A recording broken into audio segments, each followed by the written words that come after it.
Hi guys, welcome back to my YouTube channel. ಎಲ್ಲರೂ ಹೇಗಿದ್ದೀರಾ? I hope ನೀವೆಲ್ಲರೂ ಚೆನ್ನಾಗಿದ್ದೀರಾ ಅಂತ. ನಾನು ಕೂಡ ತುಂಬ ಚೆನ್ನಾಗಿದ್ದೀನಿ. ಆ್ಯಂಡ್ ಈ ವ್ಲಾಗ್ ಏನು ಅಂತ ನಿಮ್ಗೆ ಆಲ್ರೆಡಿ ಟೈಟಲ್ ನೋಡಿ, ತಮ್ನೈಲ್ ನೋಡಿ ಗೊತ್ತಾಗಿರುತ್ತೆ. ತುಂಬ ಜನ ರಿಕ್ವೆಸ್ಟ್ ಮಾಡ್ತಿದ್ದಂಥ ವ್ಲಾಗ್ ಆ್ಯಂಡ್ ತುಂಬ ಜನ ವೆಯ್ಟ್ ಮಾಡ್ತಿದ್ದಂಥ ವ್ಲಾಗ್. ಆಫ್ಟರ್ ಡೆಲಿವರಿ ನನಗೆ ತುಂಬ ಕ್ವಶನ್ಸ್ ಇದ್ರ ಬಗ್ಗೆನೇ ಕೇಳಿದ್ದೀರಾ. ಸೊ ಐ ಥಾಟ್ ಒಂದು ವ್ಲಾಗ್ ಮಾಡೋಣ, ಎಲ್ಲರಿಗೂ ವೆಯ್ಟ್ ಮಾಡ್ತಿದ್ದಾರಲ್ವ ಅಂತೇಳಿ ಇವತ್ತು ಫೈನಲಿ ಟೈಮ್ ಕೊಡಿ ಬಂತು ಅಂತ ಅನಿಸುತ್ತೆ. ಇವತ್ತು ಶೂಟ್ ಮಾಡೋಣ ಅಂತೇಳಿ ಕೂತಿದ್ದೀನಿ. ವಿಹಾ ಆಲ್ರೆಡಿ ಮಲಗಿದ್ದಾಳೆ. ಅವಳಿಗೆ ಸ್ನಾನ ಮಾಡಿಸಿ ನಾನು ಸ್ನಾನ ಮಾಡಿ ಅವಳು ಮಲಗಿಸೋ ಅಷ್ಟರಲ್ಲಿ ನಂದು ಅರ್ಧ ಎನರ್ಜಿ ಲಾಸ್ ಆಗಿಬಿಟ್ಟಿರುತ್ತೆ. ಅವಳು ಮಲಗಿದ್ದಾಳಲ್ವ, ಎದ್ದೋಳೋ ಅಷ್ಟರಲ್ಲಿ ಈ ವ್ಲಾಗ್ನ ಮುಗಿಸ್ಬಿಡೋಣ ಅಂತ ಹೇಳಿ ನಾನು ಸ್ಟಾರ್ಟ್ ಮಾಡಿಕೊಂಡೆ. ನನಗೆ ಈ ನಡುವೆ ಅನ್ನೋದಕ್ಕಿಂತ ಪ್ರೆಗ್ನೆನ್ಸಿ ಕನ್ಫರ್ಮ್ ಆದಾಗಿಂದನೂ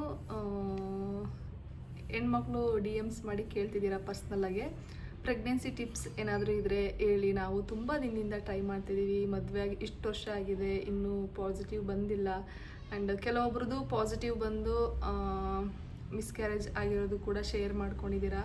ನಂಗೆ ನಿಜವಾಗ್ಲೂ ಆ ಟೈಮಲ್ಲಿ ನಿಮ್ಮ ಹತ್ರ ಹೇಗೆ ಸಮಾಧಾನ ಮಾಡಬೇಕು, ಇಲ್ಲ ನಿಮ್ಮ ಮೆಸೇಜಸ್ಗೆ ಏನು ರಿಪ್ಲೈ ಮಾಡಬೇಕು ಅಂತಲೇ ಗೊತ್ತಾಗಿರಲ್ಲ. ನಿಮ್ಗೊಂದು ಓಪ್ನ ಕೊಟ್ಟಿರ್ತೀನಿ ಅಷ್ಟೇ, ವೆಯ್ಟ್ ಮಾಡಿ ಆಗುತ್ತೆ ಅಂತೇಳಿ. ಆ ಥರ ಸೆನ್ಸಿಟಿವ್ ಮೆಸೇಜಸ್ಗೆ ನನಗೆ ಬ್ಲ್ಯಾಂಕ್ ಆಗಿಬಿಡ್ತೀನಿ. ನಾನು ಹೇಗೆ ಸಮಾಧಾನ ಮಾಡಲಿ ಅವ್ರಿಗೆ, ನಾನು ಹೇಗೆ ಅವ್ರಿಗೆ ಧೈರ್ಯ ತುಂಬಲಿ ಅಂತ. ನಿಮ್ಮೆಲ್ರಿಗೂ ಗೊತ್ತಿದೆಯೋ ಗೊತ್ತಿಲ್ವೋ ನನಗೆ ಗೊತ್ತಿಲ್ಲ. ನಮ್ಮದು ಮದುವೆ ಆಗಿ ಸ್ಟಾರ್ಟಿಂಗ್ ಇನಿಷಿಯಲ್ ಡೇಸಲ್ಲೇ ಬೇಗ ನಮ್ಮದು ಪಾಸಿಟಿವ್ ಬಂತು. ಮೇ ಬಿ ಗೊತ್ತಿರುತ್ತೆ ನಿಮ್ಮೆಲ್ರಿಗೂ. ನನಗೆ ಪ್ರೆಗ್ನೆನ್ಸಿ ಟಿಪ್ಸ್ ಅಂತ ಕೇಳೋದಾದರೆ ಅಷ್ಟೊಂದೆಲ್ಲ ಐಡಿಯಾ ಇಲ್ಲ, ಬಿಕಾಸ್ ನಾನು ಅದನ್ನು ಫೇಸ್ ಮಾಡಿಲ್ಲ. ಆ್ಯಂಡ್ ಅದ್ರದ್ದು ಜರ್ನಿ ಹೇಗಿರುತ್ತೆ ಅಂತ ಗೊತ್ತಿಲ್ಲ. ನಾವು ಪ್ಲ್ಯಾನಿಂಗಲ್ಲಿದ್ದು 1 ಮಂತಲ್ಲೇ ನಮಗೆ ಪಾಸಿಟಿವ್ ಬಂತು. ಕೆಲವೊಬ್ಬರಿಗೆ 3 ಮಂತ್ಸ್ ತೊಗೊಳುತ್ತೆ, ಕೆಲವೊಬ್ಬರಿಗೆ 6 ಮಂತ್ಸ್ ತೊಗೊಳುತ್ತೆ, ಕೆಲವೊಬ್ಬರಿಗೆ 1 ಇಯರ್, ಕೆಲವೊಬ್ರಿಗೆ ಇನ್ನೂ ಟೈಮ್ ತೊಗೊಳುತ್ತೆ. ಮದುವೆಯಾಗಿ ಪ್ಲ್ಯಾನಿಂಗಲ್ಲಿದ್ದು 10 ಇಯರ್ಸ್ ಆದಮೇಲೆ ಮಕ್ಕಳಾಗಿರೋರು ಕೂಡ ತುಂಬ ಜನ ಇದ್ದಾರೆ. ನಾನು ಟ್ರೈ ಮಾಡ್ತಿರೋರಿಗೆ ಏನು ಹೇಳ್ಬೋದು ಅಂತಂದರೆ, ಹೋಪ್ನ ಕಳ್ಕೊಬೇಡಿ, ವೆಯ್ಟ್ ಮಾಡಿ. ನೀವು ನಂಬಿರೋ ದೇವರು ಯಾವತ್ತೂ ನಿಮಗೆ ಕೈ ಬಿಡಲ್ಲ. ಪಾಸಿಟಿವ್ ಆಗಿರಿ. ಈ ಜರ್ನಿಲಿ ನೀವು ಸ್ಟ್ರೆಸ್ ತೊಗೊಂಡ್ರೆ ಇನ್ನೂ ಕಷ್ಟ ಆಗುತ್ತೆ. ನಾನು ದೇವ್ರ ಹತ್ರ ಕೇಳ್ಕೊತೀನಿ, ಯಾರೇ ಟ್ರೈ ಮಾಡ್ತಿದ್ದೀರೋ ಎಲ್ರಿಗೂ ಆದಷ್ಟು ಬೇಗ ಪಾಸಿಟಿವ್ ಬರಲಿ ಅಂತ ನಾನು ನನ್ನ ಮನಸಾರೆ ಕೇಳ್ಕೊತೀನಿ. ಅಷ್ಟು ಮಾತ್ರ ನಾನು ಹೇಳೋದಕ್ಕೆ ಸಾಧ್ಯ ನಿಮಗೆ. ಆ್ಯಂಡ್ ಅದಕ್ಕೆ ಆದ ಕೆಲವೊಂದಷ್ಟು ಎಕ್ಸಸೈಸ್ ಇದ್ದಾವೆ, ಲೈಕ್ ಪ್ರೆಗ್ನೆನ್ಸಿ ಬೇಗ ಪಾಸಿಟಿವ್ ಬರೋದಕ್ಕೆ. ಆ್ಯಂಡ್ ಒಂದಷ್ಟು ಫುಡ್ ರೂಟೀನ್ ಅಂತ ಇದ್ದಾವೆ, ಏನೇನೋ ಪ್ರೊಸೀಜರ್ ಇದ್ದಾವೆ. ನನಗೂ ಅದ್ರ ಬಗ್ಗೆ ಅಷ್ಟಾಗಿ ಐಡಿಯಾ ಇಲ್ಲ, ಹಾಗಾಗಿ ನಾನು ಆ ಟಾಪಿಕ್ನ ಟಚ್ ಮಾಡೋಕ್ಕೆ ಹೋಗಲ್ಲ. ಒಂದೇನು ಹೇಳ್ಬೋದು ಅಂದರೆ, ನಿಮ್ಮದು ಪೀರಿಯಡ್ಸ್ ಸ್ಕಿಪ್ ಆಗಿ ಅಲ್ಲ, ಪೀರಿಯಡ್ಸ್ ಆಗಿದೆ ಈ ವೀಕ್ ಅಂತಂದರೆ ಅದೇನಿದೆಯೋ ನಿಮ್ಮದು 5 ಡೇಸ್ 7 ಡೇಸ್ ಒಬ್ಬೊಬ್ರಿಗೆ ಒಂದೊಂದು ಥರ ಬ್ಲೀಡಿಂಗ್ ಆಗುತ್ತೆ. ಅದಾಗಿ ನೆಕ್ಸ್ಟ್ ವೀಕ್ ನೀವು ಪ್ಲ್ಯಾನ್ ಮಾಡಿಕೊಂಡ್ರೆ ಬೇಗ ಪಾಸಿಟಿವ್ ಆಗೋ ಚಾನ್ಸಸ್ ಇರುತ್ತೆ. ಅದು ಮಾತ್ರ ನನಗೆ ಗೊತ್ತು ಅಷ್ಟೇ. ಅದು ಬಿಟ್ಟರೆ ನನಗೆ ನಿಜವಾಗ್ಲೂ ಬೇರೆ ಯಾವುದೂ ಗೊತ್ತಿಲ್ಲ. ವಿಶ್ ಮಾಡ್ಬೋದು, ಪ್ರೇ ಮಾಡ್ಕೋಬೋದು. ಇಷ್ಟು ಪ್ರೆಗ್ನೆನ್ಸಿ ಟಿಪ್ಸ್ ಬಗ್ಗೆ ನಾನು ಮಾತಾಡೋದಕ್ಕಾಗೋದು.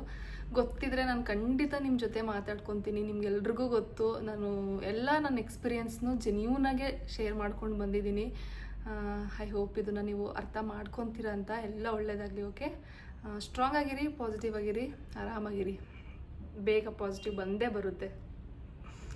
ಅದಾದಮೇಲೆ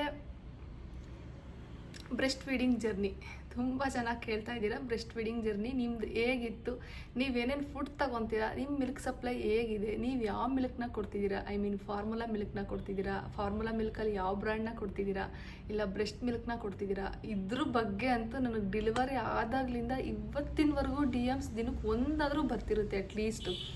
ಆ್ಯಂಡ್ ಇನ್ನೂ ಕೆಲವೊಬ್ಬರು ಹೆಣ್ಮಕ್ಳು ನನ್ನ ಹತ್ರ ಶೇರ್ ಮಾಡ್ಕೊತೀರಾ ದಟ್ ನಮಗೆ ಮಿಲ್ಕ್ ಸಪ್ಲೈ ಕಮ್ಮಿ ಇದೆ, ಸೊ ದಟ್ ನಾನು ಕೌ ಮಿಲ್ಕ್ನ ಕೊಡ್ತಿದ್ದೀವಿ. ಊರಲ್ಲಿದ್ದಾರೆ ಅವರು, ಕೌ ಮಿಲ್ಕ್ನ ಕೊಡ್ತಿದ್ದೀವಿ ಅಂತ ಹೇಳಿದ್ರಿ.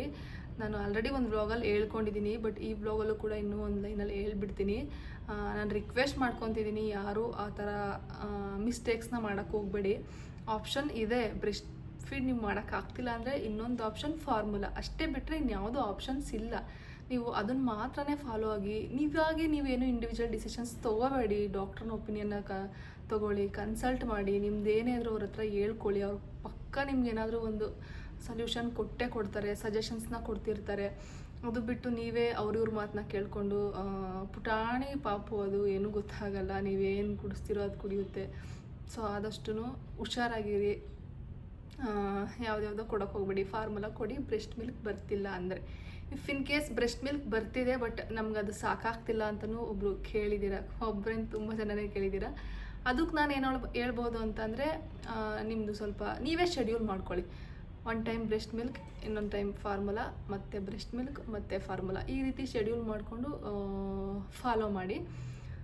ಅಷ್ಟು ಬಿಟ್ಟರೆ ಇನ್ನು ಬ್ರೆಸ್ಟ್ ಮಿಲ್ಕ್ ಇನ್ಕ್ರೀಸ್ ಆಗೋದ್ರ ಬಗ್ಗೆ ಕೇಳಿದ್ರಿ, ಹೇಗೆ ಮಿಲ್ಕ್ ಸಪ್ಲೈನ ಜಾಸ್ತಿ ಮಾಡ್ಕೊಳ್ಳೋದು ಅಂತ. ಅದಕ್ಕೆ ಸುಮಾರಷ್ಟು ಲ್ಯಾಕ್ಟೇಷನ್ ಪೌಡರ್ ಇದ್ದಾವೆ, ಸುಮಾರಷ್ಟು ಮೆಡಿಸಿನ್ಸ್ ಇದ್ದಾವೆ, ಆ್ಯಂಡು ಮನೆಯಲ್ಲೇ ನ್ಯಾಚುರಲ್ ಇಂಗ್ರೀಡಿಯೆಂಟ್ಸ್ ತುಂಬಾ ಇದ್ದಾವೆ. ಅವನ್ನೆಲ್ಲನೂ ನಾನು ಈ ಬ್ಲಾಗಲ್ಲಿ ನಿಮ್ಮ ಜೊತೆ ಶೇರ್ ಮಾಡ್ಕೊತೀನಿ. ಅದಕ್ಕಿಂತ ಮುಂಚೆ ನಂದು ಹೇಗಿತ್ತು ಅಂತ ಹೇಳ್ಕೊತೀನಿ. ನಿಮ್ಮೆಲ್ರಿಗೂ ಗೊತ್ತಿದೆ, ನನಗೆ ಡೆಲಿವರಿ ಆಗಿದ್ದು ಫೆಬ್ರವರಿ 19 ಅಂತ. ಫೆಬ್ 19 ನಂಗೆ ಡೆಲಿವರಿ ಆಯಿತು. ಆಪ್ರೇಷನ್ ಥಿಯೇಟ್ರಲ್ಲೇ ಮ್ಯಾಮ್ ಹೇಳಿದ್ರು ನನಗೆ ಡೆಲಿವರಿ ಆಗಿ 48 ಅವರ್ಸ್ ಆದಮೇಲೆ ಮಿಲ್ಕ್ ಸಪ್ಲೈ ಆಗುತ್ತೆ ಅಂತ. ನಾನು ಓಕೆ ಅಂತೇಳಿ ಸುಮ್ಮನೆ ಅದೇ. ನೀವು ನಂಬ್ತಿರೋ ಇಲ್ವೋ, ನಾನು ಇದನ್ನು ನಿಮ್ಮ ಜೊತೆ ಶೇರ್ ಮಾಡ್ಕೋಬೇಕು. ದಟ್ ನನಗಿದ್ರ ಬಗ್ಗೆ ಝೀರೋ ಐಡಿಯಾ ಆಯಿತಾ. ನಾನು ಅಂದ್ಕೊಂಡಿದ್ದೆ ಡೆಲಿವರಿ ಆಗಿದ ತಕ್ಷಣ ಮಿಲ್ಕ್ ಸಪ್ಲೈ ಆಗುತ್ತೆ, ಆರಾಮಾಗಿ ಪಾಪನ ನೋಡ್ಕೋಬೋದು. ಇಷ್ಟೇ ನನಗೆ ನಿಜವಾಗ್ಲೂ ಟ್ರಸ್ಟ್ ಮೀ, ನನಗೆ ಇಷ್ಟೇ ಗೊತ್ತಿರೋದು. ನನಗೆ ಫಾರ್ಮುಲಾ ಮಿಲ್ಕ್ ಕೊಡ್ತಾರೆ, ಏನು ಇದು ನನಗೆ ಝೀರೋ ಐಡಿಯಾ, ಏನೂ ಗೊತ್ತಿಲ್ಲ. ನಾನು ಆ ಥರ ಅಂತ ಅಂದ್ಕೊಂಡಿದ್ದೆ. ಸೊ ನಾನು ಅಲ್ಲೂ ಅವ್ರು ಹೇಳಿದಾಗ ಅಷ್ಟಾಗಿ ತಲೆ ಕೆಡಿಸ್ಕೊಂಡಿಲ್ಲ. ಅಲ್ಲಿವರೆಗೂ ನಾವು ಫಾರ್ಮುಲಾ ಮಿಲ್ಕ್ ಅವ್ರು ಪೌಡ್ರ್ ಕೊಟ್ಟಿರ್ತಾರೆ, ಅದನ್ನು ಕುಡಿಸ್ತೀರಿ, ಫೀಡ್ ಮಾಡ್ತೀರಿ ಪಾಪುಗೆ ಅಂತ ಹೇಳಿ ಕೊಟ್ಟಿದ್ದರು. ನಾನು 2 ಡೇಸ್ ಬೆಡ್ ರೆಸ್ಟಲ್ಲೇ ಇದ್ದೆ. ಅದನ್ನು ಅಮ್ಮ ಮತ್ತು ರಂಜಿತ್ ಅಣ್ಣನ ವೈಫು, ರಂಜಿತ್ ಅತ್ತಿಗೆ, ಅವರಿಬ್ಬರು ನೋಡ್ಕೊತಾ ಇದ್ರು. ನಾನು ಅಷ್ಟಾಗಿ ತಲೆ ಕೆಡಿಸ್ಕೊಂಡಿಲ್ಲ, ಟ್ರಸ್ಟ್ ಮೀ, ನಾನು ಅಷ್ಟಾಗಿ ತಲೆನೇ ಕೆಡಿಸ್ಕೊಂಡಿಲ್ಲ. ಹಾಸ್ಪಿಟ್ಲಲ್ಲಿ ಇರೋವರೆಗೂ, ನಾನು ಡಿಸ್ಚಾರ್ಜ್ ಆಗಿ ಮನೆಗೆ ಹೋಗೋವರೆಗೂ ಅಷ್ಟೊಂದು ತಲೆ ಕೆಡಿಸ್ಕೊಂಡಿಲ್ಲ. ನಾನು ಯಾವಾಗ ಅದನ್ನು ಓವರ್ ಥಿಂಕ್ ಮಾಡೋದಕ್ಕೆ ಸ್ಟಾರ್ಟ್ ಮಾಡಿದೆ ಅಂತಂದರೆ, ನಾನು ಮೇ ಬಿ ಕೆಲವೊಬ್ರಿಗೆ ಟೈಮ್ ತೊಗೊಳುತ್ತೆ ಅಂತಲೂ ಅವ್ರು ಹಾಸ್ಪಿಟ್ಲಲ್ಲಿ ಹೇಳಿದ್ರು. ಒಬ್ಬೊಬ್ರಿಗೆ 1 ವೀಕ್ ಆಗ್ಬೋದು. ಇವಾಗ ನೀವು ಹಾಸ್ಪಿಟ್ಲಲ್ಲಿ ಇದ್ದೀರಾ, ಇಡ್ಲಿ ಈ ಥರ ಐಟಮ್ ತೊಗೊತಿದ್ದೀರಾ, ತಿಂತಿದ್ದೀರಾ, ಪ್ರೋಟೀನ್ ಏನೂ ತೊಗೊತಿಲ್ಲ ಅಲ್ವಾ, ಮನೆಗೆ ಹೋದ್ಮೇಲೆ ಸೊಪ್ಪು ತರಕಾರಿ ಚೆನ್ನಾಗಿ ತಿನ್ನಿ, ಚೆನ್ನಾಗಿ ಮಿಲ್ಕ್ ಸಪ್ಲೈ ಆಗುತ್ತೆ ಅಂತ ನನಗೆ ನರ್ಸುಗಳು ಅಲ್ಲೆಲ್ಲ ಡಿಪಾರ್ಟ್ಮೆಂಟ್ ಯಾರ್ಯಾರಿದ್ರು ಅವ್ರು ಹೇಳಿದ್ರು. ನಾನು ಓಕೆ ಅಂತೇಳಿ ಆರಾಮಾಗದೆ. ಅಂದರೆ ಯಾವಾಗಲೂ ನಾನೇನು ಅಷ್ಟು ಟೆನ್ಷನ್ ತೊಗೊಂಡಿಲ್ಲ. ನಾನು ಮನೆಗೆ ಡಿಸ್ಚಾರ್ಜ್ ಮಾಡ್ಕೊಂಡು ಹೋದ್ಮೇಲೆ 1 ವೀಕ್ ಆದ್ರೂ ಮಿಲ್ಕ್ ಸಪ್ಲೈ ಪಾಪುಗೆ ಆಗೋಷ್ಟು ಆಗ್ತಿರ್ಲಿಲ್ಲ, ಕಮ್ಮಿ ಆಯಿತಾ, ತುಂಬಾ ಕಮ್ಮಿ ಬರ್ತಿತ್ತು. ನಾನು 1 ವೀಕ್ ಆದ್ರೂ ಬರ್ತಿಲ್ವಲ್ಲ ಅಂತೇಳಿ ಅವಾಗಲಿಂದ ನಾನು ಟೆನ್ಷನ್ ತೊಗೊಂಡೆ. ನಿಜವಾಗ್ಲೂ ನಾನು ಎಷ್ಟು ಓವರ್ ಥಿಂಕ್ ಮಾಡಿದ್ದೀನಿ ಗೊತ್ತಾ. ನಾನು ಹೇಗೆ ನನ್ನ ಮಗಳನ್ನ ಸಾಕಲಿ, ಈ ರೀತಿ ಎಲ್ಲ ಓವರ್ ಥಿಂಕ್ ಮಾಡಿಬಿಟ್ಟೆ. ನಾನು ಎಮೋಷ್ನಲ್ ಆಗಿರೋದು ಉಂಟು, ಆ ಟೈಮಲ್ಲಿ ಬ್ರೇಕ್ ಡೌನ್ ಆಗಿರೋದು ಉಂಟು. ಬಿಕಾಸ್ ನನಗೆ ಹೊಸ ಎಕ್ಸ್ಪೀರಿಯೆನ್ಸ್, ನಾನು ಅವಾಗಲೇ ಹೇಳ್ದಂಗೆ ಝೀರೋ ಐಡಿಯಾ, ಬ್ರೆಸ್ಟ್ ಫೀಡಿಂಗ್ದು ಏನೂ ನನಗೆ ಗೊತ್ತಿಲ್ಲ. ಆ್ಯಂಡ್ ಊರಲ್ಲಿ ನೆಟ್ವರ್ಕ್ ಇಶ್ಯೂ ಬೇರೆ. ನಾನೇನು ಯೂಟ್ಯೂಬಲ್ಲಿ ಆಗಿರ್ಬೋದು ಸರ್ಚ್ ಮಾಡೋಕ್ಕಾಗಲ್ಲ, ನನಗೇನು ಐಡಿಯಾಸೇ ಇಲ್ಲ. ಅವಾಗ ಫುಲ್ ಬ್ಲ್ಯಾಂಕ್ ಆಗಿಬಿಟ್ಟಿದ್ದೀನಿ. ಆಲ್ಮೋಸ್ಟ್ 1 ವೀಕ್ವರೆಗೂ ನಮ್ದು ಅಪ್ಪ ಸ್ಟಿಚಸ್ ಪೇನ್ ಇರುತ್ತೆ ಅಂದರೆ ಮಲಗಿ ಎದ್ದೊಳಕ್ಕಾಗ್ತಿರಲ್ಲ. ಪಾಪು ಹೊತ್ತಾಗ ಎದ್ದು ಫೀಡ್ ಮಾಡೋಕ್ಕೆ ಕಷ್ಟ ಆಗುತ್ತೆ, ತುಂಬಾ ಹಿಂಸೆ ಆಗುತ್ತೆ ಫಸ್ಟ್ 1 ವೀಕ್ವರೆಗೂ. ನಾನು ಅದು ನೋವು ಬೇರೆ, ಈ ಟೆನ್ಷನ್ ಬೇರೆ, ಒಂಥರ ಅದು ನಾನು ಎಕ್ಸ್ಪ್ಲೈನ್ ಮಾಡೋಕ್ಕಾಗಲ್ಲ. ಆ ಥರ ಡಿಪ್ರೆಷನ್ ಅಂತ ನಾನೇನು ಲೇಬಲ್ ಮಾಡೋಕ್ಕೆ ಹೋಗಲ್ಲ. ನಾನು ಓವರ್ ಥಿಂಕ್ ಮಾಡ್ತಾಯಿದ್ದೆ ಜಾಸ್ತಿ, ಹೇಗೆ ಮಾಡೋದು ಅಂತ. ಆಲ್ಮೋಸ್ಟ್ ಡೆಲಿವರಿ ಆಗಿ 9th ಡೇಗೆ ನಮ್ಮೂರ ಕಡೆ ತಲೆಗೆ ನೀರು ಹಾಕೋದು ನಮಗೆ ಅಂದರೆ ನನಗೆ ಯಾರಿಗೆ ಡೆಲಿವರಿ ಆಗಿದ್ರು ಅಷ್ಟೇ. ಒಂದು 5 ಥರ ಸೊಪ್ಪು, ಅದೇನೋ ಪ್ರೊಸೀಜರ್ ನಾನು ಮಿನಿ ಬ್ಲಾಗಲ್ಲಿ ಶೇರ್ ಮಾಡ್ಕೊಂಡಿದ್ದೆ. ಆ ಬಾತ್ ಆದಮೇಲೆ ನಂಗೆ ಸ್ವಲ್ಪ ಏನೋ ರಿಲೀಫ್ ಅಂತ ಅನ್ನಿಸ್ತು. ನನ್ನ ರೂಮಿಂದ ಆಲಿಗೆ ಕೂಡ ಶಿಫ್ಟ್ ಆದೆ. ನಂಗೆ ರೂಮಿನ ವೈಬ್ಸ್ ಕೂಡ ಅಷ್ಟು ಮ್ಯಾಚ್ ಆಗಲಿಲ್ಲ, ಅಷ್ಟು ಕಂಫರ್ಟಬಲ್ ಅಂತ ಅನಿಸಲಿಲ್ಲ. ನಾನು ಆಲಿಗೆ ಶಿಫ್ಟ್ ಆದೆ. ಅವಾಗಲಿಂದ ಸ್ವಲ್ಪ ನಾನು ಏನೋ ನನ್ನ ಮೈಂಡು ಪಾಸಿಟಿವ್ ಆಗಿತ್ತು, ಕಾಮಾಗಿತ್ತು, ಆರಾಮಾಗಿದ್ದೆ, ಒಂಥರ ಹ್ಯಾಪಿಯಾಗಿದ್ದೆ. ಅಲ್ಲಿಗೆ ಬಂದ ಮೇಲೆ ಒನ್ ಡೇ ಅಲ್ಲಿಗೆ ಬಂದಮೇಲೆ ನಾನು ಮಿಡ್ನೈಟ್ ಯಾವಾಗಲೂ ನೆಟ್ ವರ್ಕ್ ಆಗಿ ಸ್ಟಾರ್ಟ್ ಆಯಿತು. ಓಕೆ, ಮಿಡ್ನೈಟ್ ಚೆನ್ನಾಗಿ ವರ್ಕ್ ಆಗುತ್ತೆ ನೆಟ್ವರ್ಕ್ ಅಂತ ನನಗೆ ಗೊತ್ತಾಯಿತು.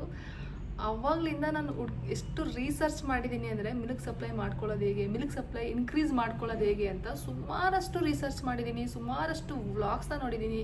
ನಂತರ ಸುಮಾರು ಜನ ವ್ಲಾಗರ್ಸ್ ಅವ್ರ ಎಕ್ಸ್ಪೀರಿಯನ್ಸ್ನ ಶೇರ್ ಮಾಡ್ಕೊಂಡಿರೋ ವೀಡಿಯೋಸ್ನ ನಾನು ಕೂಡ ನೋಡಿದೆ. ಸೊ ನಾನು ಅವಾಗ ಡಿಸೈಡ್ ಆದೆ, ನಾನಿವಾಗ ಟೆನ್ಷನ್ ತೊಗೊಂಡು ಓವರ್ ಥಿಂಕ್ ಮಾಡ್ಕೊಂಡು ಕೂತ್ಕೊಂಡ್ರೆ ಮಿಲ್ಕ್ ಸಪ್ಲೈ ಇನ್ಕ್ರೀಸ್ ಆಗಲ್ಲ. ಸೊ ಹಂಗಾಗಿ ಏನು ಮಾಡಬೇಕು ನಾನಿವಾಗ ಇನ್ಕ್ರೀಸ್ ಆಗೋದಕ್ಕೆ, ಮಿಲ್ಕ್ ಸಪ್ಲೈ ಚೆನ್ನಾಗೋದಕ್ಕೆ ಅಂತೇಳಿ ಒಂದಷ್ಟು ಫುಡ್ಡು ನೋಡಿದೆ. ಸೊಪ್ಪು ತಿಂದರೆ ಚೆನ್ನಾಗಿ ಇನ್ಕ್ರೀಸ್ ಆಗುತ್ತೆ. ಮೆಂತೆ ಕಾಳುಗಳು ಆ್ಯಂಡ್ ನುಗ್ಗೆ ಸೊಪ್ಪು ಆ್ಯಂಡ್ ರಾಗಿ ಮುದ್ದೆ ಕೂಡ ನಮ್ಮ ಕಡೆ ತಿಂದರೆ ಚೆನ್ನಾಗಿ ಬರುತ್ತೆ ಅಂತಂದರು. ಬಟ್ ರಾಗಿ ಮುದ್ದೆ ಆಲ್ಮೋಸ್ಟ್ ಡೆಲಿವರಿ ಆಗಿ 20 ಡೇಸ್ ಆದಮೇಲೆ ನನಗೆ ರಾಗಿ ಮುದ್ದೆ ಕೊಟ್ಟಿದ್ದು, ಡೈಜೆಷನ್ ಆಗಲ್ಲ ಅಂತೇಳಿ. ತರಕಾರಿ ಚೆನ್ನಾಗಿ ತಿನ್ನಬೇಕು, ನೀರು ತುಂಬ ಇಂಪಾರ್ಟೆಂಟ್. ಅಂದರೆ ವಾಟ್ರು ಚೆನ್ನಾಗಿ ಕುಡಿಬೇಕು, ಆವಾಗ ಮಿಲ್ಕ್ ಸಪ್ಲೈ ತುಂಬಾ ಚೆನ್ನಾಗುತ್ತೆ. ನಾನು ಅದನ್ನು ಯಾವಾಗಲೂ ನಿಮ್ಗೆ ಹೇಳ್ಕೊಂಡು ಬಂದಿದ್ದೀನಿ, ಈಗಲೂ ಕೂಡ ಹೇಳ್ತಿದ್ದೀನಿ. ನಾನು ಇನಿಷಿಯಲ್ ಡೇಸಲ್ಲಿ ನೀರು ಕುಡಿಯೋದನ್ನು ಸ್ವಲ್ಪ ಆ ಕಡೆ ಈ ಕಡೆ ಮಾಡಿದೆ. ಅಂದರೆ ಅವಾಗ ಏನು ಇನಿಷಿಯಲ್ ಡೇಸಲ್ಲಿ ಸಪ್ಲೈ ಕಡಿಮೆ ಆಗ್ತಿತ್ತು ಆ ಟೈಮಲ್ಲಿ. ಬಟ್ ನಾನು ಇವಾಗ ಯಾರಾದರೂ ಇದ್ರೆ ಹೇಳ್ತಿದ್ದೀನಿ, ನೀರು ಚೆನ್ನಾಗಿ ಕುಡೀರಿ ಆಯಿತಾ. ಬಿಸಿನೀರು ದಿನಕ್ಕೆ ನಿಮ್ಗೆ ಎಷ್ಟಾಗುತ್ತೋ ಅಷ್ಟು. ನಾನಂತೂ 5ರಿಂದ 6 ಲೀಟ್ರ್ ಕುಡಿತೀನಿ. ನನಗೆ ಬೇಗ ಡಿಹೈಡ್ರೇಟ್ ಆಗುತ್ತೆ ಬಾಡಿ. ಸೊ ಹಂಗಾಗಿ 5ರಿಂದ 6 ಲೀಟ್ರ್. ಪ್ರೆಗ್ನೆನ್ಸಿ ಟೈಮಲ್ಲಿ 4 ಲೀಟ್ರ್ವರೆಗೂ ಕುಡಿತಿದ್ದೆ, ಇವಾಗ 5ರಿಂದ 6 ಲೀಟ್ರ್ ಕುಡಿದ್ದೀನಿ. ಅದಾದಮೇಲೆ ಅಷ್ಟನ್ನು ನಾನು ಫಾಲೋ ಮಾಡ್ಕೊಂಡು ಬಂದೆ. ಸಬ್ಸಿಗೆ ಸೊಪ್ಪು ತರಿಸ್ತಿದ್ದೆ ಆ್ಯಂಡ್ ನುಗ್ಗೆ ಸೊಪ್ಪು ತರಿಸ್ತಿದ್ದೆ. ಒಂದಷ್ಟು ಒಟ್ಟಿನಲ್ಲಿ ಲಿಕ್ವಿಡ್ ಐಟಮ್ಸು ಕೂಡ ಜಾಸ್ತಿ ತಗೊಳ್ಳಿ. ನಾನು ಪೈನಾಪಲ್ ಜ್ಯೂಸನ್ನ ಮಾಡ್ಕೊಂಡು ಕುಡಿತಿದ್ದೆ. ಫ್ರೂಟ್ಸಲ್ಲಿ ಪಪ್ಪಾಯ ಚೆನ್ನಾಗಿ ತಿಂತಿದ್ದೆ. ಈಟಿರೋ ಫುಡ್ ಚೆನ್ನಾಗಿ ತಿಂದರೆ ಚೆನ್ನಾಗಿ ಮಿಲ್ಕ್ ಸಪ್ಲೈ ಆಗುತ್ತೆ ಅಂತಾರೆ. ಬೆಳ್ಳುಳ್ಳಿ ಚೆನ್ನಾಗಿ ತಿಂದೆ. ಚಿಕನ್ನು ನೀವು ನಂಬಲ್ಲ, 48 ಡೇಸ್ ಅವಾಗ ನಾವು ತಿನ್ನಂಗೆ ಇರಲಿಲ್ಲ. ಎಷ್ಟೊಂದು ಜನ ಏನಕ್ಕೆ ಅದನ್ನು ಬಿಟ್ಟಿದ್ದು, ಚಿಕನ್ ತಿನ್ನಿ ಮಿಲ್ಕ್ ಸಪ್ಲೈ ಚೆನ್ನಾಗಾಗುತ್ತೆ ಅಂತ ನನಗೆ DMಸಲ್ಲಿ ಹೇಳಿದ್ದೀರಾ. ಆ ಟೈಮಲ್ಲಿ ರಂಜಿತ್ ಮನೆದೇವರು, ಅಂದರೆ ನನ್ನ ಹಸ್ಬೆಂಡ್ ಮನೆದೇವ್ರು ಬಂದು, ಓಕೆ ನಮ್ಮ ಮನೆದೇವ್ರು ಬಂದು ಶಿವನಗೆರೆ ಆಯಿತಾ. ಆವಾಗ ಆ ಟೈಮಲ್ಲಿ ಪ್ರತಿಷ್ಠಾಪನೆ ಆಗಿತ್ತು, ಹೋಮ ಎಲ್ಲ ಸುಟ್ಟಿದ್ರು. ಸೊ ಹಂಗಾಗಿ 48 ಡೇಸ್ ತಿನ್ನಂಗಿಲ್ಲ ಅಂತ ಹೇಳಿದರು. ನಾನು ಹಂಗಾಗಿ ಸ್ಟಾಪ್ ಮಾಡಿದ್ದೆ. ಎಷ್ಟೊಂದು ಜನ ಬಸ್ರಿ ಬಾಣ್ತಿಯವರು ಏನಾದರೂ ಈ ಅಕ್ಕೆ ಈ ಥರದ್ದೆಲ್ಲ ಪಾಲಿಸ್ಬಾರ್ದು ಆ ಟೈಮಲ್ಲಿ ಅಂತಲೂ ಹೇಳಿದ್ರು, ನಾನು ಬಿಟ್ಟು 1 ವೀಕ್ ಆದಮೇಲೆ. ಬಟ್ ಸ್ಟಿಲ್ ನಾನೇನು ಅಂದ್ಕೊಂಡೆ ಅಂದರೆ, ಆಲ್ರೆಡಿ 1 ವೀಕ್ ಆಗಿದೆ ಬಿಟ್ಟು ಏನಕ್ಕೆ ಮತ್ತೆ ಕಂಟಿನ್ಯೂ ಮಾಡೋದು, ಇದು ಕಂಪ್ಲೀಟ್ 48 ಡೇಸ್ ಆಗಲಿ, ಅದಾದ್ಮೇಲೆ ಬೇಕಾದ್ರೆ ತಿನ್ನೋಣ ಅಂತೇಳಿ ನಾನು ಸುಮ್ಮನೆ ಆಗಿದೆ. ಬಟ್ ಎಗ್ ತಿನ್ಬೋದು ಅಂತ ರಂಜಿತ್ ಡೇ 1 ಹೇಳಿದರು. ನಮಗೆ C-ಸೆಕ್ಷನ್ ಸ್ಟಿಚಸ್ ರಿಮೂವ್ ಮಾಡಿಸ್ಕೊಬರೋಕೆ ಹೋದಾಗ ಅವರು ಎಗ್ಸ್ ಕೂಡ ಕೊಟ್ಟು ತೊಗೊಂಡು ಬಂದಿದ್ವಿ ನಾವು. ಸೊ ಎಗ್ಸ್ ತಿಂತಿದ್ದೆ. ಹಿಂಗೆ ಕೆಲವೊಂದಷ್ಟು ಐಟಮ್ಸ್ ಇದ್ಬಿಟ್ರೆ ಬೆಳ್ಳುಳ್ಳಿ ಚೆನ್ನಾಗಿ ತಿನ್ನಬೇಕು. ನಾನು ಅವಾಗಲೇ ಹೇಳ್ದಂಗೆ ಇಷ್ಟು ಫುಡ್ನ ನಾನು ಜಾಸ್ತಿ ಕನ್ಸ್ಯೂಮ್ ಮಾಡ್ತಿದ್ದೆ. ನೀವು ನಂಬಲ್ಲ, ನಾನೊಂದು ಪಲ್ಯ ಮಾಡ್ಕೊಳ್ಳಿ 1 ಗೆಡ್ಡೆ 2 ಗೆಡ್ಡೆ ಬೆಳ್ಳುಳ್ಳಿ ಜಜ್ಜಿ ಹಾಕೊತಿದ್ದೆ. ಆ್ಯಂಡ್ ಏನೇ ಅಡುಗೆ ಮಾಡಲಿ ಬೆಳ್ಳುಳ್ಳಿ ಇನ್ಕ್ಲೂಡ್ ಮಾಡ್ಕೊತಿದ್ದೆ ಆ ಟೈಮಲ್ಲಿ ಆಯಿತಾ. ಒಂದು ಸೊಪ್ಪಿನ ಪಲ್ಯ ಮಾಡ್ಕೊಂಡು ಅದಕ್ಕೆ 1-2 ಗೆಡ್ಡೆ ಬೆಳ್ಳುಳ್ಳಿ ಜಜ್ಜಿಬಿಟ್ಟು ಹಾಕ್ಕೊಂಡು ಚೆನ್ನಾಗಿ ತಿಂತಿದ್ದೆ. ಒಟ್ಟಿನಲ್ಲಿ ಬೆಳ್ಳುಳ್ಳಿ ಚೆನ್ನಾಗಿ ಕನ್ಸ್ಯೂಮ್ ಮಾಡಿದೆ ಆ ಟೈಮಲ್ಲಿ. ಬೆಳ್ಳುಳ್ಳಿ ಕೂಡ ತುಂಬಾ ಒಳ್ಳೆಯದು, ತುಂಬ ಹೆಲ್ಪ್ ಮಾಡುತ್ತೆ ಮಿಲ್ಕ್ ಇನ್ಕ್ರೀಸ್ ಆಗೋದಕ್ಕೆ. ಓಕೆ, ಡೆಲಿವರಿ ಆಗಿ ಡೇಗಳು ಕರೀತಾ ಇದ್ವು. ಆಲ್ಮೋಸ್ಟ್ 1 ಮಂತ್ವರೆಗೂ, ನಾನು ಡೆಲಿವರಿ ಆಗಿ 1 ಮಂತ್ವರೆಗೂ ಪಾಪುಗೆ, ನನ್ನ ಮಗಳಿಗೆ ವಿಹಾಗೆ ಬ್ರೆಸ್ಟ್ ಫೀಡ್ ಜೊತೆ ಫಾರ್ಮುಲಾ ಮಿಲ್ಕ್ನು ಕೂಡ ಕೊಟ್ಟಿದ್ದೀನಿ. ಹಂಗಂತ ಇವಾಗ ಫಾರ್ಮುಲಾ ಮಿಲ್ಕ್ ಕೊಡೋರು ಇನ್ನೂ ಇರ್ತೀರಾ, ಅದೇನು ಬ್ಯಾಡ್ ಅಂತ ಅಲ್ಲ. ಪ್ಲೀಸ್ ನೀವ್ಯಾರೂ ಡಿಮೋಟಿವೇಟ್ ಆಗಬೇಡಿ, ನೀವ್ಯಾರು ಬೇಜಾರು ಮಾಡ್ಕೋಬೇಡಿ. ಕೆಲವೊಬ್ಬರಿಗೆ ಎಷ್ಟೇ ಪ್ರೋಟೀನ್ ಫುಡ್ ತೊಗೊಂಡ್ರೂ ಮಿಲ್ಕ್ ಸಪ್ಲೈ ಕಡಿಮೆನೇ ಇರುತ್ತಂತೆ ನಾನು ಕೇಳ್ಪಟ್ಟಿದ್ದೀನಿ. ಏನು ಮಾಡೋಕ್ಕಾಗಲ್ಲ. At end of the day ನಿಮ್ಮ ಪಾಪು ಹೊಟ್ಟೆ ತುಂಬೋದು ನೋಡಿ, ಅದಾದಮೇಲೆ ಅವ್ರ ಟಮ್ಮಿ ಫಿಲ್ ಆಗಿರ್ಬೇಕಷ್ಟೇ. ಫಾರ್ಮುಲಾ ಆದರೂ ಓಕೆ, ಬ್ರೆಸ್ಟ್ ಮಿಲ್ಕ್ ಆದರೂ ಓಕೆ, ಇನ್ನೇನು ಮಾಡೋಕ್ಕಾಗುತ್ತೆ, ಬೇರೆ ಆಪ್ಷನ್ ಇಲ್ಲ ಅಲ್ವಾ. ಆ್ಯಂಡ್ ವೆಯ್ಟ್ ಗೇನ್ ಆಗ್ತಿದೆಯಾ ಪ್ರಾಪರಾಗಿ ಎವ್ರಿ ಮಂತ್ ಚೆಕಪ್ ಹೋದಾಗ, ಇಷ್ಟು ಮಾತ್ರ ನೋಡಿ. ಬೇರೆ ಎಲ್ಲ ಓವರ್ ಥಿಂಕ್ ಮಾಡೋಕ್ಕೆ ಹೋಗಬೇಡಿ. ಆ್ಯಂಡ್ ಡೆಲಿವರಿ ಆದಮೇಲೆ ಎಲ್ಲರೂ ಕೇಳೋದು ಮೊದಲನೇ ಪ್ರಶ್ನೆನೇ, ಹಾಲು ಸಾಕಾಗ್ತಿದೆಯಾ, ಹಾಲು ಚೆನ್ನಾಗಿ ಬರ್ತಿದ್ಯಾ, ಇದೇ ಕ್ವಶನೇ ಎಲ್ಲರೂ ಕೇಳೋದು. ಯಾರೇ ನೋಡೋಕ್ಕೆ ಬರಲಿ, ಯಾರೇ ಫೋನ್ ಮಾಡಲಿ, ಪ್ರತಿಯೊಬ್ಬರು ಸೇಮ್ ನಮ್ಮ ಮನೇಲಿ ಎಲ್ಲ ಕಡೆನೂ ಅದು ಕಾಮನ್ ಕ್ವಶನ್ ಕೇಳ್ತಾರೆ. ಕನ್ಸರ್ನಿಂದ ಕೇಳೋದು ಬೇರೆ, ಮಿಲ್ಕ್ ಸಪ್ಲೈ ಆಗ್ತಿದೆಯಾ ಅಂತ. ಇನ್ನು ಕೆಲವೊಬ್ರಂತೂ ಅದನ್ನೊಂಥರ ವ್ಯಂಗ್ಯವಾಗಿ ಕೇಳಿಬಿಡ್ತಾರೆ. ಬಟ್ ನನ್ನ ಸರೌಂಡಿಂಗ್ ಪೀಪಲ್ಸ್, ನನ್ನ ಫ್ಯಾಮಿಲಿ ಆಗಿರ್ಬೋದು, ರಂಜಿತ್ ಫ್ಯಾಮಿಲಿ, ಅವರೆಲ್ಲ ತುಂಬಾ ಕೇರ್ ಮಾಡಿದ್ರು ಆ ಟೈಮಲ್ಲಿ. ಎಲ್ಲೋ ಒಬ್ಬೊಬ್ಬರು ಇರ್ತಾರಲ್ವ, ಅವರು ಕೇಳೋದ್ರಲ್ಲೇ ಗೊತ್ತಾಗುತ್ತೆ. ಎಷ್ಟೊಂದು ಜನಕ್ಕೆ ಇದು ಎಕ್ಸ್ಪೀರಿಯನ್ಸ್ ಆಗಿರುತ್ತೆ ಬಿಡಿ, ನಾನು ಅದನ್ನು ಡೀಪಾಗಿ ಎಕ್ಸ್ಪ್ಲೈನ್ ಮಾಡೋದೇ ಬೇಕಾಗಿಲ್ಲ. ಬಟ್ ನಮ್ಮ ಫ್ಯಾಮಿಲಿಯಲ್ಲಿ ಎಲ್ಲರೂ ತುಂಬಾ ಸಪೋರ್ಟಿವ್ ಆಗಿದ್ರು ಆಯಿತಾ. ನಾನು ಅದನ್ನು ಈ ವ್ಲಾಗಲ್ಲಿ ಹೇಳಲೇಬೇಕು. ರಂಜಿತ್ ಕೂಡ ಅಷ್ಟೇ, ಏನಕ್ಕೆ ಅಷ್ಟೊಂದು ಟೆನ್ಷನ್ ತಗೊಂತೀವಿ. C-ಸೆಕ್ಷನ್ ಆಗಿರೋರಿಗೆ ಸ್ವಲ್ಪ ಮಿಲ್ಕ್ ಸಪ್ಲೈ ನಿಧಾನಕ್ಕೆ ಆಗುತ್ತಂತೆ. ನೀವು ಕಂಪ್ಲೀಟ್ ವೀಕ್ ಆಗಿರ್ತೀರ, ಬ್ಲಡ್ ಲಾಸ್ ಆಗಿರುತ್ತೆ ಅಲ್ವಾ, ಎಲ್ಲನೂ ನಿಧಾನವಾಗಿ ಆಗುತ್ತೆ. ಮೇ ಬಿ 15 ಡೇಸ್ 1 ಮಂತ್ ಆಗ್ಬೋದು, ಆರಾಮಾಗಿರು, ತೀರಾ ಬರ್ತಾನೆ ಇಲ್ಲ ಅಂತ ಏನಿಲ್ವಲ್ಲ ಅಂತ ಅವರು ತುಂಬ ಪಾಸಿಟಿವ್ ಆಗಿದ್ರು ಆ ಟೈಮಲ್ಲಿ. ಬಟ್ ನಾನೇ ನಿಜವಾಗ್ಲೂ ತುಂಬ ಓವರ್ ಥಿಂಕ್ ಮಾಡಿದೆ ಆಯಿತಾ. ನಾನು ಬೇರೆ ಅಂದ್ಕೊಂಡಿದ್ದೆ ಆ ಟೈಮಲ್ಲಿ 3rd ಮಂತ್ ಇಲ್ಲ 5th ಮಂತಲ್ಲಿ ಬೆಂಗಳೂರಿಗೆ ಹೋಗ್ತೀನಿ, ಅಲ್ಲೊಬ್ಬಳೇ ನೋಡ್ಕೋಬೇಕು ನಾನು ಅವಳನ್ನ. ಮಿಲ್ಕ್ ಸಪ್ಲೈ ಆಗಲಿಲ್ಲ ಅಂದರೆ ಹೆಂಗೆ ನೋಡ್ಕೊಳ್ಳಿ ನಾನು ಅವಳನ್ನ, ಈ ರೀತಿ ಎಲ್ಲ ಓವರ್ ಥಿಂಕ್ ಮಾಡಿದ್ದೀನಿ ಬಿಡಿ. ಬಟ್ ಯಾರೆಲ್ಲ ಇವಾಗ ಡೆಲಿವರಿ ಆಗೋದಿದೆಯೋ ನೆಕ್ಸ್ಟು ಆ ಥರ ಎಲ್ಲ ಓವರ್ ಥಿಂಕ್ ಮಾಡೋಕ್ಕೆ ಹೋಗಬೇಡಿ. ಖಂಡಿತ ಚೆನ್ನಾಗಾಗುತ್ತೆ. ಚೆನ್ನಾಗಿ ಆರಾಮಾಗಿ ಊಟ ಮಾಡಿಕೊಂಡು ನೀವು ಹ್ಯಾಪಿಯಾಗಿರಿ. ಇನ್ನೊಂದು ಆ ಟೈಮಲ್ಲಿ ಟೆನ್ಷನ್ ತೊಗೊಂಡ್ರೆ ಮಿಲ್ಕ್ ಸಪ್ಲೈ ಕೂಡ ಚೆನ್ನಾಗಿ ಆಗಲ್ವಂತೆ.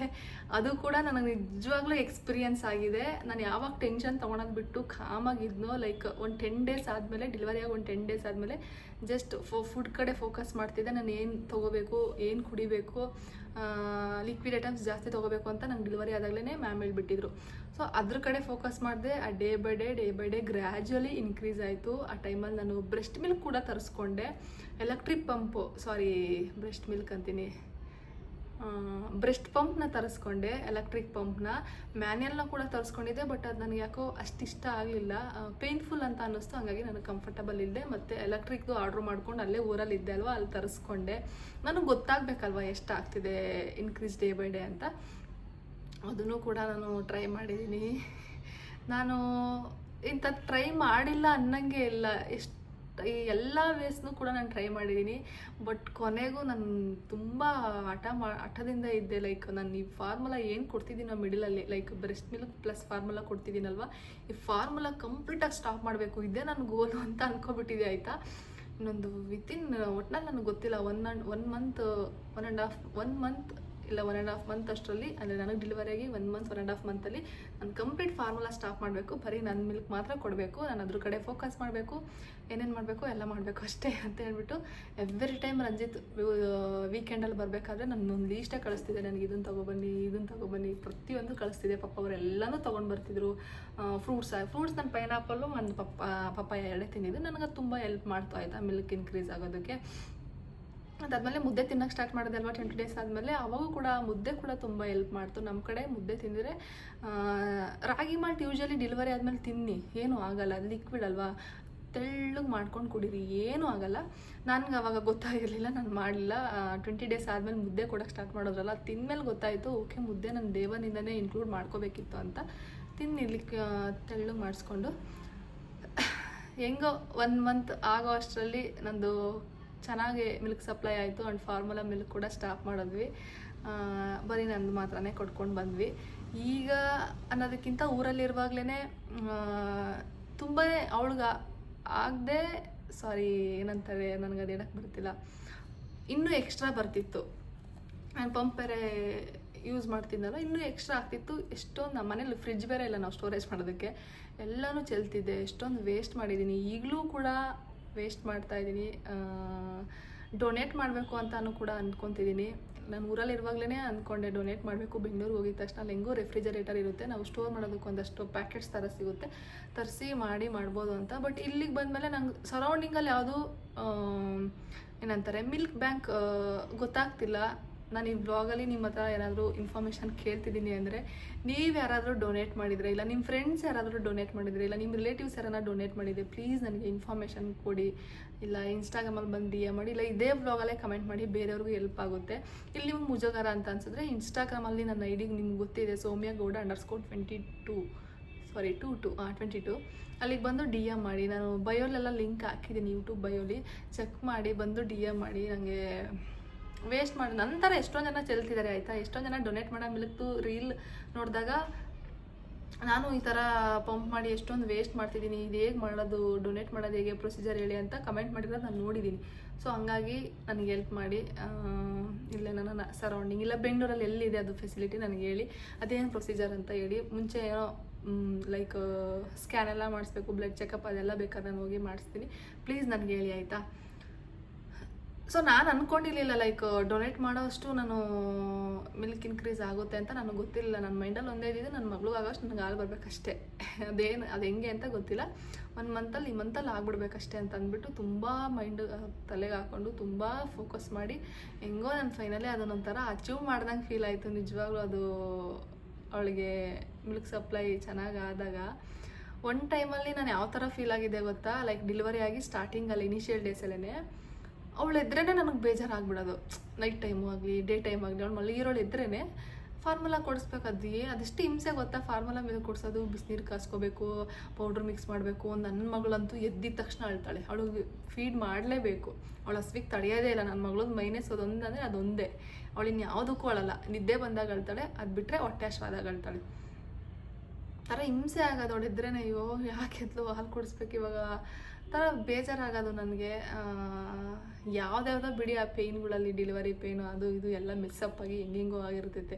ಬಟ್ ನನಗೆ ಇವಾಗ ಆ ದಿನಗಳು ನೆನೆಸ್ಕೊಂಡ್ರೆ ನಾನು ಯಾಕೆ ಹಂಗೆಲ್ಲ ರಿಯಾಕ್ಟ್ ಮಾಡಿದೆ, ಹಂಗೆಲ್ಲ ಯಾಕೆ ಓವರ್ ಥಿಂಕ್ ಮಾಡಿದೆ, ಆರಾಮಾಗಿರ್ಬೋದಿತ್ತಲ್ವಾ ಅಂತ ಅಷ್ಟೇ. ಅದು ಹಂಗೆ ಆ ಟೈಮಲ್ಲಿ ಹಂಗೆ ಆಡಿಸ್ಬಿಡುತ್ತೆ. ಇಷ್ಟೇ ಗೈಸ್, ಇಲ್ಲಿ ಇದುವರೆಗೂ ಹೇಳಿರೋ ಹಾಗೆ ಆಲ್ಮೋಸ್ಟ್ ನಿಮಗೆಲ್ಲನೂ ಇನ್ಫಾರ್ಮೇಷನ್ ಸಿಕ್ಕಿದೆ ಅಂತ ಅನಿಸುತ್ತೆ. ನಾನೇನು ನಿಮ್ಗೆ ಇನ್ನೊಂದು ಸಜೆಸ್ಟ್ ಮಾಡ್ತೀನಿ ಅಂದರೆ, ದಯವಿಟ್ಟು ಮಿಲ್ಕ್ ಸಪ್ಲೈ ಯಾರು ಕಮ್ಮಿ ಇದೆಯೋ ಅವರು ನಾನು ಹೇಳಿದ ಫುಡ್ನ ತೊಗೊಳ್ಳಿ. ಇನ್ನೂ ಕೆಲವೊಂದಷ್ಟು ಮೆಂತೆ ಮುದ್ದೆನೋ ಮಾಡ್ಕೊತಾರೆ, ಕೆಲವು ಕಡೆ ಒಂದೊಂದು ಕೊಡ್ತಾರೆ, ತೊಗೊಳ್ಳಿ. ನಿಮ್ಮ ಕಡೆ ಏನೇನು ಮಿಲ್ಕ್ ಸಪ್ಲೈ ಇನ್ಕ್ರೀಸ್ ಆಗೋದಕ್ಕೆ ಕೊಡ್ತಾರೋ ಅದೆಲ್ಲ ತೊಗೊಳ್ಳಿ. ಅದಾದಮೇಲೆ ಪಂಪು ಕೂಡ ಯೂಸ್ ಮಾಡಿ ಆಯಿತಾ. ಅದನ್ನು ಕೂಡ ಮಿಲ್ಕ್ ಇನ್ಕ್ರೀಸ್ ಮಾಡೋದಕ್ಕೆ ತುಂಬಾ ಹೆಲ್ಪ್ ಮಾಡುತ್ತೆ. ಆ್ಯಂಡ್ ನಿಮ್ಗೊಂದು ಐಡಿಯಾ ಕೂಡ ಬರುತ್ತೆ, ನಿಮ್ಗೆ ಎಷ್ಟು ಮಿಲ್ಕ್ ಸಪ್ಲೈ ಆಗ್ತಿದೆ. ನನಗೆ ಐಡಿಯಾ ಬಂತು, ಲೈಕ್ ನಾನು ಎವ್ರಿಡೇ ಪಂಪ್ ಮಾಡ್ಕೊಂಡು ಬರ್ತಿದ್ದೆ ಅಲ್ವಾ. ಓಕೆ, ಇವತ್ತಿಷ್ಟು ಒಂದೊಂದು ವೀಕಿಗೂ ಚೇಂಜಸ್ ಕಂಡಿದ್ದೀನಿ ನಾನು. ಒಂದೊಂದು ಟೈಮ್ ಇವತ್ತು ಬಂದಿರೋದಕ್ಕಿಂತ ನೆಕ್ಸ್ಟ್ ಡೇ ಇನ್ನೂ ಜಾಸ್ತಿ ಬಂದಿರುತ್ತೆ, ಅವಾಗ್ಲೂ ನಾನು ಚೇಂಜಸ್ ಕಂಡಿದ್ದೀನಿ. ಸೊ ನಿಮ್ಗೆ ಐಡಿಯಾ ಗೊತ್ತಾಗೋದೇ ಆವಾಗ, ನೀವು ಪಂಪ್ ಮಾಡಿದಾಗಲೇ ನಿಮ್ಗೆ ಗೊತ್ತಾಗೋದು ಇನ್ಕ್ರೀಸ್ ಆಗ್ತಿದೆಯೋ ಇಲ್ವೋ ಅಂತ ಅಷ್ಟೇ. ಕೆಲವೊಬ್ಬರು ನನಗೆ ಮೆಸೇಜಸ್ ಮಾಡಿ ಕೇಳ್ತಿರ್ತೀರ ದಟ್ ನಾನೇನಾನ ಫುಡ್ಡು ತಿನ್ನೋದನ್ನು ಶೇರ್ ಮಾಡಿಕೊಂಡ್ರೆ ನೀವು ಇದನ್ನು ತಿಂತಿದ್ದೀರಲ್ವ, ನನಗೂ ತಿನ್ನಬೇಕು, ನಮ್ಮ ಮನೇಲಿ ತಿನ್ನಕ್ಕೆ ಬಿಡಲ್ಲ, ಈ ರೀತಿ ಎಲ್ಲ ಹೇಳ್ತಿರ್ತೀರ. ಅದನ್ನು ನಾನು ಬಂದು ನಿಮ್ಮ ಮನೆಯವ್ರ ಹತ್ರ ಕನ್ವೆ ಮಾಡೋಕ್ಕಾಗಲ್ಲ. ಅದು ನೀವೇ ಹೋಗಿ ನಿಮ್ಮ ಮನೆಯವ್ರ ಹತ್ರ ಕೂತ್ಕೊಂಡು ಮಾತಾಡಬೇಕು, ಹಿಂಗಲ್ಲ ಹಿಂಗೆ ಅಂತ. ಆ್ಯಂಡ್ ಡಾಕ್ಟ್ರ್ ಹತ್ರ ಕರ್ಕೊಂಡೋಗಿ ಹೇಳ್ಸಿ, ಎಲ್ಲ ಸರಿ ಹೋಗುತ್ತೆ, ಓಕೆನಾ. ಅವರು ಅವಾಗ ಒಪ್ಕೋತಾರೆ. ನಮ್ಮ ಮನೇಲಿ ನಿಜವಾಗ್ಲೂ ನನಗೆ ಯಾವುದಕ್ಕೂ ರಿಸ್ಟ್ರಿಕ್ಷನ್ಸ್ ಇರಲಿಲ್ಲ. ನಮ್ಮ ಅಮ್ಮ ನಿನಗೆ ಹೆಂಗೆ ಬೇಕೋ ಹಂಗೆ ಮಾಡ್ಕೊಂಡು ತಿನ್ನು, ಇಲ್ಲ ಕೊಡು ನಾನು ಮಾಡ್ಕೊಡ್ತೀನಿ ಅಂತ ಹೇಳೋರು. ಫುಡ್ಡಿನ ವಿಚಾರದಲ್ಲಿ ಏನು ರಿಸ್ಟ್ರಿಕ್ಷನ್ಸ್ ಇರಲಿಲ್ಲ. ಫಸ್ಟ್ 10 days ಮಾತ್ರ ಆದಷ್ಟು ಮೈಲ್ಡಾಗೆ ತಿಂದಿದ್ದೆ ನಾನು, ಬರೀ ಸಪ್ಪೆ ಊಟ. ಅದಾದಮೇಲೆ ಆಲ್ಮೋಸ್ಟ್ ಎಲ್ಲ ಡೇ ಬೈ ಡೇ ಒಂದೊಂದೇ ಇನ್ಕ್ರೀಸ್ ಮಾಡ್ಕೊಂಡು ಬಂದೆ. ಹಂಗಂತ ಏಕ್ದಮ್ ಎಲ್ಲನೂ ತಿಂದೆ ಅಂತಲ್ಲ. ಗ್ರೀನ್ ಚಿಲ್ಲಿ ಫಸ್ಟ್ 3 months ನಾನು ಕಂಪ್ಲೀಟ್ ಅವಾಯ್ಡ್ ಮಾಡಿದ್ದೆ. ಬಿಕಾಸ್ ಅದು ಗಾಯ ಕಂಪ್ಲೀಟ್ ವಾಸಿ ಆಗಬೇಕು, ಇಲ್ಲಾಂದರೆ ಕ್ಯೂ ಆಗುತ್ತೆ ಅಂತ ಹೇಳ್ತಾರೆ. ಹಂಗಾಗಿ ಗ್ರೀನ್ ಚಿಲ್ಲಿ ನಾನು ಅಂದರೆ ಸ್ಪೈಸಿ ಫುಡ್ಡೇ ಅವಾಯ್ಡ್ ಮಾಡಬೇಕು ಅಂತ ಹೇಳ್ತಾರೆ. ನಾನು ಸ್ಪೈಸಿ ಫುಡ್ ಕಂಪ್ಲೀಟ್ ಅವಾಯ್ಡ್ ಮಾಡಿದ್ದೆ. ನಾನು ಈಗಲೂ ಸ್ಪೈಸಿ ತಿಂತಿಲ್ಲ. ಗ್ರೀನ್ ಚಿಲ್ಲಿ ಎಲ್ಲೋ ಒಂದೊಂದು ಸತಿ ಬಳಸ್ತೀನಿ ಅಷ್ಟೇ. ನನಗೆ ಕಂಪ್ಲೀಟ್ ಈಲ್ ಆಗಿದೆ ಅಂತ ಅನಿಸುತ್ತೆ, ಫೀಲ್ ಗೊತ್ತಾಗುತ್ತೆ ಅಲ್ವಾ. ಹಾಗಾಗಿ ಎಲ್ಲೋ ಒಂದೊಂದು ಸತಿ ಗ್ರೀನ್ ಚಿಲ್ಲಿ ಬಳಸ್ತೀನಿ. ಅಷ್ಟು ಬಿಟ್ಟರೆ ಇನ್ನೇನಿಲ್ಲ ಗೈಸ್. ನಿಮ್ಮ ಮನೇಲೇ ಮಾತಾಡಿಕೊಂಡು ಬಗೆಹರಿಸ್ಕೊಳ್ಳಿ ಅದನ್ನು. ಯಾಕಂದರೆ ನಮ್ಮ ಮನೇಲಿ ಅದನ್ನು ತಿನ್ನಕ್ಕೆ ಬಿಡ್ತಿಲ್ಲ, ಇದನ್ನು ತಿನ್ನಕ್ಕೆ ಬಿಡ್ತಿಲ್ಲ, ಬರೀ ಸಪ್ಪೆ ಊಟ ಕೊಡ್ತಿದ್ದಾರೆ. ಮಿಲ್ಕ್ ಸಪ್ಲೈ ಚೆನ್ನಾಗಿ ಕೂಡ ಆಗ್ತಿಲ್ಲ ಅಂತ ಹೇಳ್ತಿದ್ರಿ ನನಗೆ. ಕೆಲವೊಬ್ಬರಿಗೆ ಸಪ್ಪೆ ಊಟ ತಿಂದು ನೀರು ಚೆನ್ನಾಗಿ ಕುಡ್ಕೊಂಡಿರ್ತಾರಲ್ವ, ಅವ್ರಿಗೆ ಮಿಲ್ಕ್ ಸಪ್ಲೈ ಚೆನ್ನಾಗಿ ಆಗಿರೋದು ಇದೆ. ಒಬ್ಬೊಬ್ಬರು ಒಂದೊಂದು ಥರ, ಡಿಪೆಂಡ್ಸ್ ಅವ್ರ ಬಾಡಿ ಮೇಲೆ ಅಷ್ಟೇ. ಇನ್ನೇನಿದೆ ಹೇಳ್ಕೊಳ್ಳೋದು, ಅಷ್ಟೇ ಅಂತ ಅನಿಸುತ್ತೆ. ನಂದೇನಿದೆ ನಾನೆಲ್ಲ ಜೆನ್ಯೂನಾಗಿ ಹೇಳ್ಕೊಂಡಿದ್ದೀನಿ. ಆ್ಯಂಡ್ ದಯವಿಟ್ಟು ನನಗೆ ಆ ಇನ್ಫಾರ್ಮೇಷನ್ ಕೊಡಿ. ನಾನು ವೆಯ್ಟ್ ಮಾಡ್ತಿರ್ತೀನಿ ನಿಮ್ಮ ಕಮೆಂಟ್ಸ್ಗೆ ಇಲ್ಲ ನಿಮ್ಮ ಮೆಸೇಜಸ್ಗೋ ಕಳಿಸ್ಕೊಡಿ ನನಗೆ, ನೋಡೋಣ. ಅದನ್ನು ಒಂದು ಸತಿ ಮಾಡೋಣ. ನನಗೆ ಎಲ್ಲಿವರೆಗೂ ಆಗುತ್ತೋ ಅಲ್ಲಿವರೆಗೂ ನಾನು ಮಾಡೋಣ ಅಂತ ಅಂದ್ಕೊಂಡಿದ್ದೀನಿ. ಅದೊಂದು ನನಗೆ ಇಷ್ಟ. NICU ಮಕ್ಳಿಗೆ ಎಲ್ಲರೂ ಡೊನೇಟ್ ಮಾಡ್ತಾರೆ, ನಾನು ನೋಡಿದ್ದೀನಿ ಸುಮಾರಷ್ಟು ರೀಲ್ಸ್ಗಳಲ್ಲಿ. ಸುಮಾರು ತೆಲುಗು ಕ್ರಿಯೇಟರ್ಸ್ ಮಾಡಿರೋದನ್ನು ನೋಡಿದ್ದೀನಿ. ಸೊ ಏನಕ್ಕೆ ವೇಸ್ಟ್ ಮಾಡಬೇಕು, ಯಾರಿಗಾದರೂ ಹೆಲ್ಪ್ ಆಗಲಿ ಅಂತ ಅಷ್ಟೇ. ಈ ವ್ಲಾಗ್ನ ಇಲ್ಲಿಗೆ ಎಂಡ್ ಮಾಡ್ಬೋದು ನಾನು. ಇವಾಗ ಮುಗೀತಷ್ಟೇ, ಇನ್ನೇನು ಇಲ್ಲ. ಸ್ಲೋಲಿ ಇನ್ಕ್ರೀಸ್ ಆಗುತ್ತೆ, ಒಬ್ಬೊಬ್ರಿಗೆ ಡೇ 1 ಆಗುತ್ತೆ, ಡಿಪೆಂಡ್ಸ್ ಆಯಿತಾ. ನಂದೇನಿತ್ತೋ ನಾನು ಅದನ್ನು ಜೆನ್ಯೂನಾಗಿ ಶೇರ್ ಮಾಡ್ಕೊಂಡಿದ್ದೀನಿ. ತುಂಬ ನಾನು ನೆಗೆಟಿವಿಟಿ ಏನೂ ನೋಡಲಿಲ್ಲ. ಆನೆಸ್ಟ್ಲಿ ಡೆಲಿವರಿ ಆದಮೇಲೆ ನನಗೆ ಫ್ಯಾಮಿಲಿ ಸಪೋರ್ಟ್ ತುಂಬಾ ಚೆನ್ನಾಗಿ ಸಿಕ್ತು. ನನ್ಗೆ ಗೊತ್ತಿಲ್ಲದಂಗೆ ಅಕ್ಕಪಕ್ಕ ಇರೋರು ಇಲ್ಲ ರಿಲೇಟಿವ್ಸ್ ಹೆಂಗೆ ನನಗೆ ಅದೆಲ್ಲ ಗೊತ್ತಿಲ್ಲ. ನಾನು ಅದ್ರ ಬಗ್ಗೆ ತಲೆ ಕೆಡಿಸ್ಕೊಳ್ಳಲ್ಲ. ಬಟ್ ನನ್ನ ಸರೌಂಡಿಂಗ್ ಪೀಪಲ್ಸ್ ನನ್ನ ಚೆನ್ನಾಗೇ ನೋಡಿಕೊಂಡ್ರು. ಆ ಟೈಮಲ್ಲಿ ತುಂಬಾ ಚೆನ್ನಾಗಿ ನೋಡಿಕೊಂಡ್ರು. ನನ್ನ ಹಸ್ಬೆಂಡ್ ಅಂತೂ ತುಂಬ ಸಪೋರ್ಟಿವ್ ಆಗಿದ್ದರು. ಏನು ವರಿ ಆಗಬೇಡ, ಆರಾಮಾಗಿರೋರು, ಎಷ್ಟು ಚೆಂದ ಹೇಳ್ತಿದ್ರು ಗೊತ್ತಾ. ಫಾರ್ಮುಲಾ ಮಿಲ್ಕು ಕುಡಿತಿದ್ದಾಳಲ್ವ, ಆರಾಮಾಗಿದ್ದಾಳಲ್ವ, ಚೆನ್ನಾಗಿ ಆಗ್ತಾಳೆ. ಆ್ಯಂಡ್ ಇನ್ನೊಂದು ಅವಳು ವೆಯ್ಟ್ ಗೇನ್ ಸ್ಟಾರ್ಟಿಂಗಲ್ಲಿ ನನಗೆ ಅಷ್ಟು ಗೊತ್ತಾಗ್ತಿರ್ಲಿಲ್ಲ. ಅದನ್ನು ನಾನು ಓವರ್ ಥಿಂಕ್ ಮಾಡ್ತಿದ್ದೆ, ಫಾರ್ಮುಲಾ ಮಿಲ್ಕ್ ಕೊಡ್ತಿರೋದು ಕೇಳಿ ವೆಯ್ಟ್ ಗೇನ್ ಆಗ್ತಿಲ್ವೇನೋ, ಈ ರೀತಿ ಎಲ್ಲ ಸುಮಾರಷ್ಟು ಬಿಡಿ. ಕೆಲವೊಂದು ಹೇಳ್ಕೊಳಕ್ಕಾಗಲ್ಲ, ಕೆಲವೊಂದು ಹೇಳ್ಕೊಬೋದು. ಇವಾಗ ಕೆಲವೊಂದು ನೆನಪು ಕೂಡ ಆಗಲ್ಲ, ಬಿಕಾಸ್ ಆಲ್ರೆಡಿ 3 months ಕಂಪ್ಲೀಟ್ ಆಗಿರೋದ್ರಿಂದ. ಇಷ್ಟೇ ಗೈಸ್ ಈ ವ್ಲಾಗು. ಹೋಪ್ಫುಲಿ ನಿಮಗೆ ಇದು ಹೆಲ್ಪ್ ಆಗಿದೆ ಅಂತ. ಟೆನ್ಷನ್ ಅಂತ ತೊಗೋಬೇಡಿ, ಆರಾಮಾಗಿರಿ. ಮಿಲ್ಕ್ ಸಪ್ಲೈ ಆಗೋದಕ್ಕೆ ಫುಡ್ ಸುಮಾರಷ್ಟು ನಾನು ಹೇಳ್ದಷ್ಟು ಇದ್ದಾವೆ, ಎಲ್ಲನೂ ಟ್ರೈ ಮಾಡಿ ನೋಡಿ. ಚೆನ್ನಾಗಿ ನೀರು ಕುಡೀರಿ ಅಷ್ಟೇ. ನಿಮ್ಗೆ ನೆನಪಾಗಲ್ಲ ಅಂದರೆ ಅಲಾರಾಮ್ ಇಟ್ಕೊಂಡಾದ್ರೂ ನೀರು ಕುಡೀರಿ. ಬಾಟ್ಲ್ ಯಾವಾಗಲೂ ಪಕ್ಕನೇ ಇಟ್ಕೊಂಡಿರಿ, ನೆನಪಾಗುತ್ತೆ ಅವಾಗ. ನೀವು ಯಾವಾಗ ಫ್ರೀಕ್ವೆಂಟಾಗಿ ಸಿಪ್ ಮಾಡ್ತಿರ್ತೀರ. ಮತ್ತು ನನಗೆ ಕೇಳಬೇಡಿ ಬಂದು ಮಿಲ್ಕ್ ಸಪ್ಲೈ ಆಗೋದಕ್ಕೆ ಇನ್ಕ್ರೀಸ್ ಆಗೋದಕ್ಕೆ ಏನು ಮಾಡಬೇಕು ಅಂತ. ನಾನು ಆಲ್ರೆಡಿ ಎಲ್ಲ ಇನ್ ಡೀಟೇಲಾಗಿ ಹೇಳಿದ್ದೀನಿ ಬ್ಲಾಗಲ್ಲೇ, ನನ್ನ ಎಕ್ಸ್ಪೀರಿಯನ್ಸ್ ನಾನೇನು ಮಾಡಿದೆ ಅಂತ. ಕರೆಂಟ್ಲಿ ನಾರ್ಮಲಾಗಿ ಎಲ್ಲ ಫುಡ್ಡು ತಿಂತೀನಿ. ಮೊಟ್ಟೆ ಚೆನ್ನಾಗಿ ತಿಂದೆ ನನ್ನ ಟೈಮಲ್ಲಿ, ದಿನಕ್ಕೆ 3-4 ಈ ರೀತಿ ಎಲ್ಲ ಬೇಯಿಸ್ಕೊಡೋರು ಅಮ್ಮ, ಚೆನ್ನಾಗಿ ತಿಂದೆ. ಚಿಕನ್ ಎಲ್ಲ ಚೆನ್ನಾಗಿ ತಿನ್ನಿ, ಚಿಕನ್ ತಿಂದ್ರೂ ಚೆನ್ನಾಗಿ ಮಿಲ್ಕ್ ಸಪ್ಲೈ ಆಗುತ್ತೆ. ನನಗೆ ಈಗ ಜಾಸ್ತಿ ಪ್ರೋಟೀನ್ ಫುಡ್ ಕಡೆ ಕಾನ್ಸಂಟ್ರೇಟ್ ಮಾಡ್ತಿಲ್ಲ ಅಂತಲ್ಲ, ಮಾಡ್ತಿದ್ದೀನಿ. ಬಟ್ ಸೊಪ್ಪನ್ನ ನಾನು ತಿಂತಿಲ್ಲ, ನಿಮ್ಗೆ ಗೊತ್ತಿರುತ್ತೆ ವ್ಲಾಗ್ಸ್ ನೋಡ್ತಿದ್ರೆ, ಬಿಕಾಸ್ ನನಗೆ ಚೆನ್ನಾಗಿ ಬರ್ತಿದೆ ಅಲ್ವಾ ಬಿಡು ಅಂತ. ನಾರ್ಮಲಿ ಹೆಲ್ತಿ ಫುಡ್, ತರಕಾರಿ, ನಾರ್ಮಲ್ ಸೊಪ್ಪುಗಳು, ನಾರ್ಮಲ್ ಚಿಕನ್ನು, ನಾರ್ಮಲ್ ಮೊಟ್ಟೆ, ಪನ್ನೀರು, ಇಷ್ಟೇ. ಚೆನ್ನಾಗಿ ನೀರು ಕುಡಿತಿರೋದು, ಫ್ರೂಟ್ಸು ಅಷ್ಟೇ ಬಿಟ್ಟರೆ ನಾನು ಇನ್ನು ಸದ್ಯಕ್ಕೇನು ಫಾಲೋ ಮಾಡ್ತಿಲ್ಲ. ಈಗ ಓಟ್ಸ್ ತಿನ್ನೋದಕ್ಕೆ ಸ್ಟಾರ್ಟ್ ಮಾಡಿದ್ದೀನಿ. ಓಟ್ಸ್ ತಿಂದರೂ ಕೂಡ ಮಿಲ್ಕ್ ಸಪ್ಲೈ ಚೆನ್ನಾಗುತ್ತೆ ಅಂತ ಎಲ್ಲೋ ಕೇಳ್ಪಟ್ಟೆ, ಟ್ರೈ ಮಾಡಿ ನೋಡಿ. ಬಟ್ ನನಗೆ ಓಟ್ಸ್ ಏನೋ ತಿನ್ನೋದಕ್ಕೆ ಸ್ಟಾರ್ಟ್ ಮಾಡಿದೆ ಅಂದರೆ ನಾನು ಮಾರ್ನಿಂಗೇ ರೈಸು ಅಷ್ಟು ಕಂಫರ್ಟಬಲ್ ಇಲ್ಲ ಇವಾಗ. ಅವಾಗೆಲ್ಲ ಪ್ರೆಗ್ನೆನ್ಸಿ ಟೈಮಲ್ಲಿ ತುಂಬ ಹಶ್ವಾಗೋದು, ತಿಂತಿದ್ದೆ. ಬಟ್ ಈಗ ನಾನು ಮುಂಚೆಯಿಂದನೂ ಅಷ್ಟೇ ಮಾರ್ನಿಂಗ್ ಓಟ್ಸ್ ಮ್ಯೂಸ್ಲಿನೇ ತಿಂತಿರೋದು. ಪ್ರೆಗ್ನೆನ್ಸಿ ಕನ್ಫರ್ಮ್ ಆದಾಗ ಸ್ವಲ್ಪ ಬ್ರೇಕ್ಫಾಸ್ಟಿಗೆ ಶಿಫ್ಟ್ ಆಗಿದ್ದೆ. ಈಗ ಓಟ್ಸ್ ಮಾರ್ನಿಂಗ್ ಟೈಮ್ ತುಂಬಾ ಹೆಲ್ತಿಯಾಗಿರುತ್ತೆ, ಅದು ತುಂಬ ಎನರ್ಜಿಟಿಕ್ ಆಗಿರುತ್ತೆ. ನನಗೆ ಸುಸ್ತಾಗ್ತಿರುತ್ತಲ್ವ, ಹಾಗಾಗಿ ನಾನು ಮಾರ್ನಿಂಗೇ ಫುಲ್ಲು ಪ್ರೋಟೀನ್ ಫುಡ್ ತೊಗೊಂಡ್ಬಿಡ್ತೀನಿ, ಸೊ ದಟ್ ಕಂಪ್ಲೀಟ್ ಡೇ ನಾನು ಆ್ಯಕ್ಟಿವ್ ಆಗಿರ್ಬೋದು ಅಂತ. ಬಿಕಾಸ್ ಸುಮಾರಷ್ಟು ಕೆಲಸಗಳಿರ್ತವೆ, ಒಬ್ಬಳೇ ಎಲ್ಲನೂ ಮ್ಯಾನೇಜ್ ಮಾಡಬೇಕಾಗುತ್ತೆ. ಹಂಗಾಗಿ ಆ್ಯಂಡ್ ಈ ವ್ಲಾಗ್ನ ನಾನು ಇಲ್ಲಿಗೆ ಎಂಡ್ ಮಾಡ್ತಿದ್ದೀನಿ. ಅರೌಂಡ್ 25 ಮಿನಿಟ್ಸ್ ಮಾತಾಡಿದ್ದೀನಿ, ಗೊತ್ತಿಲ್ಲ ಫ್ಲೋ ಹೆಂಗೆ ಹೋಯ್ತು ಅಂತ. ಸಿಗೋಣ ಗೈಸ್ ನೆಕ್ಸ್ಟ್ ವ್ಲಾಗಲ್ಲಿ. ಇನ್ನೂ ಏನಾದರೂ ಕ್ವೈರೀಸ್ ಇದ್ದರೆ, ಡೌಟ್ಸ್ ಇದ್ದರೆ ಕಮೆಂಟ್ ಮಾಡಿ. ಎಲ್ರಿಗೂ ಒಳ್ಳೆಯದಾಗಲಿ, ಎಲ್ಲರೂ ಚೆನ್ನಾಗಿರಲಿ ಅಷ್ಟೇ ನಾನು ಕೇಳ್ಕೊಳ್ಳೋದು. ನೀವು ಯಾರ್ಯಾರೆಲ್ಲ ಇನ್ನೂ ಇದರಲ್ಲಿ ಇನ್ಸ್ಟಾಗ್ರಾಮ್ ಮಾಡ್ಕೊತಿದ್ದೀರೋ ಎಲ್ಲ ಒಳ್ಳೆಯದಾಗಲಿ ಆದಷ್ಟು ಬೇಗ ಅಷ್ಟೇ. ನನಗೆ ಫಾರ್ಮುಲಾ ಮಿಲ್ಕ್ ಕೊಡೋದಂದರೆ ಅದೇನೋ ಒಂಥರ ಬ್ಯಾಡ್ ಅಂತ ಅಲ್ಲ, ಏನೂ ಮಾಡೋಕ್ಕಾಗಲ್ಲ, ಸಮ್ಟೈಮ್ಸು ಆಗುತ್ತೆ ಆ ಥರ ಅಷ್ಟೇ. ಈ ವ್ಲಾಗ್ನ ಇಲ್ಲಿಗೆ ಎಂಡ್ ಮಾಡ್ತೀನಿ. ಐ ಹೋಪ್ ಈ ವ್ಲಾಗ್ ನಿಮಗೆ ಸ್ವಲ್ಪ ಆದರೂ ಹೆಲ್ಪ್ಫುಲ್ ಆಗಿದೆ, ಸ್ವಲ್ಪ ಆದರೂ ಇನ್ಫಾರ್ಮೇಷನ್ ಸಿಕ್ಕಿದೆ ಅಂತ. ನಾನು ನಿಮ್ಮ ಮೆಸೇಜಸ್ಗೆ, ಕಮೆಂಟ್ಸ್ಗೆ ವೆಯ್ಟ್ ಮಾಡ್ತಿರ್ತೀನಿ. ಪ್ಲೀಸ್ ಕಮೆಂಟ್ಸ್ ಮಾಡ್ತಾಯಿರಿ, ಬಿಕಾಸ್ ನನಗದು ಬೇಕು ಇನ್ಫಾರ್ಮೇಷನು. ಹಂಗಾಗಿ ಸಿಗೋಣ ನೆಕ್ಸ್ಟ್ ವ್ಲಾಗಲ್ಲಿ. Bye, take care, have a nice day.